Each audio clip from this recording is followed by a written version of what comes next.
Hasta los héroes tienen sueños. De hecho, tal vez sean los sueños mismos que creen al héroe. Simón Bolívar fue inspirado por una visión de libertad que llevó al continente suramericano a la libertad. Pero muchos olvidan que solo realizó una parte de su sueño. La otra parte consistía de una visión de una Hispanoamérica unida, bajo la misma bandera.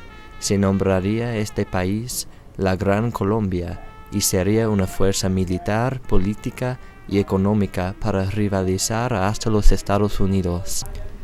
Simón Bolívar nació en Venezuela el 24 de julio de 1783. Aquí en esta casa se crió. Su familia era aristocrática y criollo, lo que le daba a él una ventaja en ser educado. Se murieron los padres de él y entonces se crió por la doña Inés Manceba de Millares e Hipólita, una esclava de la familia. Luego fue mandado a Madrid para cumplir su educación como militar. En Europa adoptó como mentor al don Simón Rodríguez, quien lo instruyó en la política, economía y filosofía. Inspirado por las enseñanzas de Rodríguez y lleno del deseo de ver a su país natal liberado, decidió dedicarse a la liberación de Sudamérica. Volvió a Venezuela en 1807. Su primer logro era la exitosa coup d'état de Venezuela en 1810. Trabajando junto con San Martín, llegó a conquistar el continente entero. Su conquista terminó en el año 1824 en Perú. Después de la conquista se nombró presidente de Colombia, Venezuela, Ecuador y Bolivia. Bajo él se unieron estos países como un solo, nombrado la Gran Colombia. Era la esperanza de Bolívar que algún día este país crecería hasta incluir todos los países hispanoamericanos. En su obra Carta de Jamaica declaró Bolívar lo siguiente: «Es una idea grandiosa pretender formar de todo el mundo nuevo una sola nación con un solo vínculo que ligue sus partes entre sí y con él todo, ya que tiene un origen, una lengua, unas costumbres y una religión. Debería, por consiguiente, tener un solo gobierno que confederase los diferentes estados que hayan de formarse». Sin embargo, Simón Bolívar siempre era realista. Continuaba diciendo: «Mas no es posible porque climas remotos, situaciones diversas, intereses opuestos, caracteres semejantes, dividen a la América». Reconocía que aunque los países latinoamericanos tenían historias paralelas, esto no sería suficiente para unir las culturas que se habían ido dividiendo a lo largo de unos siglos. Comentó Bolívar: «Yo siempre seré un extranjero para los peruanos, y yo siempre voy a despertar los celos y la desconfianza de estos señores». Su profecía se realizó, tal vez más pronto de lo que esperaba. Denunció la presidencia en el año 1830 y ese mismo año se dividieron la Gran Colombia en países separados. Se murió Bolívar a la edad de 47 años. Nunca vivió hasta ver su sueño realizarse.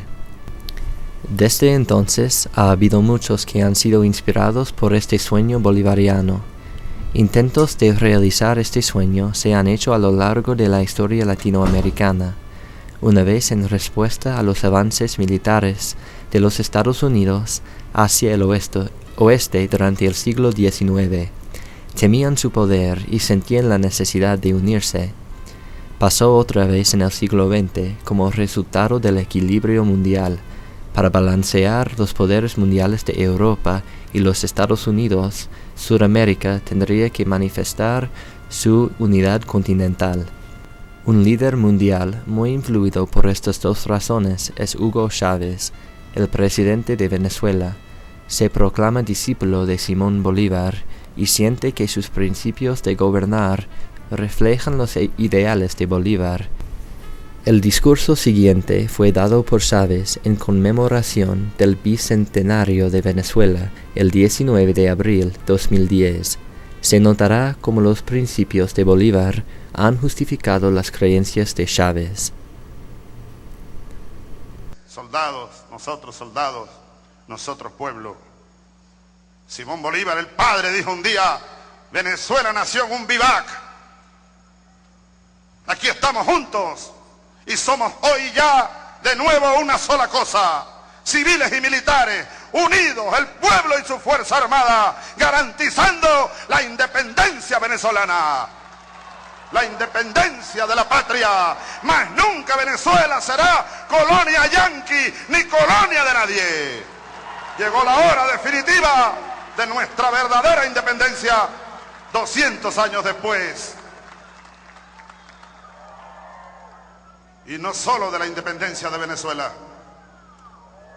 porque la independencia de Venezuela no sería posible sin la independencia de nuestra América, de la América Latina y el Caribe, hombres del Caribe, mujeres del Caribe, de Centroamérica.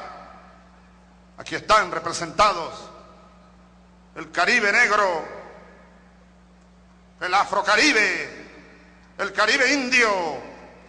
Raúl Castro es un indio taíno de la Cuba revolucionaria. Daniel Ortega es un indio maya de la tierra profunda de Centroamérica. Cristina Fernández, una patriota profunda de la patria argentina, de la patria suramericana. Evo Morales, líder profundo, histórico de la masa india del pueblo indio.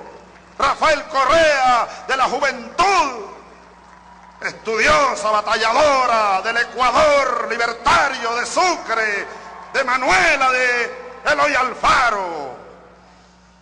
Aquí estamos juntos otra vez. Y ahora sí, Cristina, ahora sí, Raúl, ahora sí, Daniel, ahora sí, Leonel, ahora sí, Evo, ahora sí, Roosevelt, ahora sí, Ralph, ahora sí, todos juntos para siempre. Vemos que Chávez ve a Latinoamérica como un solo país que debe luchar contra cualquier fuerza que lo quiera colonizar. Para Chávez, son los Estados Unidos esa amenaza. Vemos hoy que ninguno de estos intentos de derribar las paredes militares y políticos de estos países han tenido éxito. Todavía existen países distintos con sus propias formas de gobernar y manejar sus fuerzas armadas y su economía. ¿Pero se ha realizado el sueño bolivariano en otras formas? En su artículo Nueva York, el sueño de Bolívar, un paseo por los múltiples registros de la hispanidad que abarrotan la Gran Manzana, Frei Berman intenta demostrar que los países hispanoamericanos sí se han unido y lo han hecho en Nueva York y otras ciudades americanas. Dice él: he aquí lo más interesante. Al incluirnos en las instituciones y fincadas por las distintas oleadas de hablantes de español, nos hemos vuelto hispanos. Es decir, nuestra identidad mexicana ha cedido a una identidad hispana. En Nueva York nos hermanamos con los caribeños, los sudamericanos y hasta con los españoles. El sueño de Bolívar de una unidad del subcontinente que habla el español se manifiesta en Nueva York. Un ejemplo de esta mezcla de culturas es el Museo del Barrio en Nueva York. Fue fundado en 1969 por puertorriqueños. Eran puertorriqueños que lo crearon y ellos los que lo visitaban. Julián Zugazagoitia, un mexicano, fue seleccionado como gerente del museo en el año 2003. Decidió convertirlo en un museo latinoamericano, no solo puertorriqueño. Después de hacer esto, ingresos del museo han crecido más de 500%. Se ha hecho crisol de todas las culturas hispanoamericanas, donde pueden ir y disfrutar un patrimonio común. También se ve la unificación de la cultura hispana en la política, la música, el negocio y mucho más. Una cultura hispana está viva en los Estados Unidos hoy y está creciendo. Aunque el sueño bolivariano de un solo país suramericano no se ha realizado, se ha manifestado de otras maneras. Creo que si Simón Bolívar caminara las calles de Nueva York hoy día, sentiría orgullo por la igualdad y unificación de los hispanos en la sociedad.